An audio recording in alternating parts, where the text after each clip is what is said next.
Grudges from past lives resolved in the present.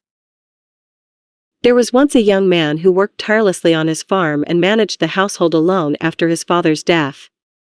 His mother, concerned for his future, insisted he should take a wife, although he initially refused.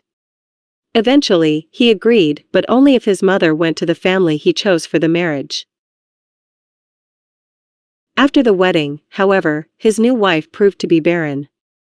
Years passed with no child, and his mother grew anxious.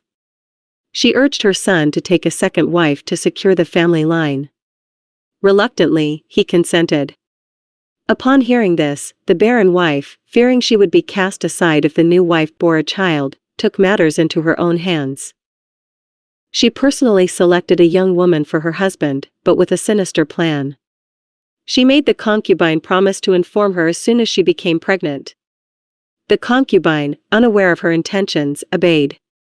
The first 2 times she conceived, she told the barren wife, only to suffer miscarriages soon after. Unbeknownst to her, the barren wife had laced her food with an abortion drug. A concerned neighbor, suspecting foul play, warned the concubine, "Do not tell her if you conceive again." So, the 3rd time the concubine became pregnant, she kept it secret. Only when her belly swelled visibly did the barren wife realize the truth.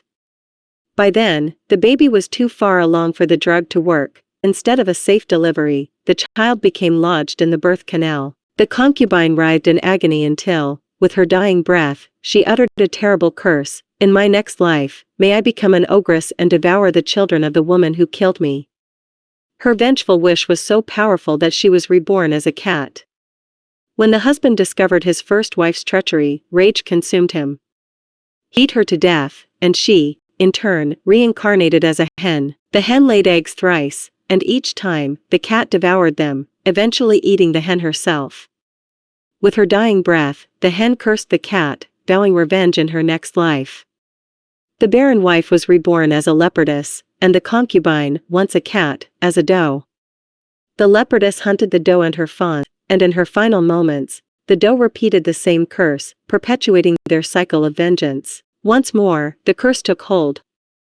The concubine was reborn as a fearsome ogress, while the barren wife returned as a noblewoman, born into a high-status family. In time, the noblewoman married and bore children, but tragedy struck. Her first and second sons were snatched away and eaten by the ogress. Desperate to save her 3rd child, she fled to her parents' home to give birth in secret. Yet the ogress found her. Terrified, the mother snatched up her newborn and ran to a monastery where the Buddha was teaching. She placed the infant at his feet, pleading for protection. The ogress lunged forward, but the deity Sumana blocked her entry. She was only permitted to approach when the Buddha himself allowed it. With compassion, the Buddha asked them, "Why do you repay hatred with hatred? Hatred is extinguished not by more hatred but by love alone." Then he spoke this eternal truth. Hatreds are never quelled by hatred in this world, only by love are they ever quelled. This is the eternal truth. As the stanza concluded, the ogress's heart softened. She attained the fruit of conversion, her rage dissolving like mist in sunlight. The Buddha then turned to the noblewoman, "Give her your child." Although fear gripped her, the noblewoman trusted the Buddha. She placed her baby in the ogress's arms. Upon receiving the baby, the ogress began to lovingly caress and kiss the baby, treating him as if he were her own. After a while, she returned the baby to the noblewoman. From that day forward, the two became steadfast friends. The noblewoman nourished the ogress with the finest rice porridge, while the ogress guarded her crops from harm. And so, the cycle of vengeance was broken, not by force, but by love. Dhammapada Verse 5. Hatred cannot be ended by hatred. Only compassion can bring an end to hatred.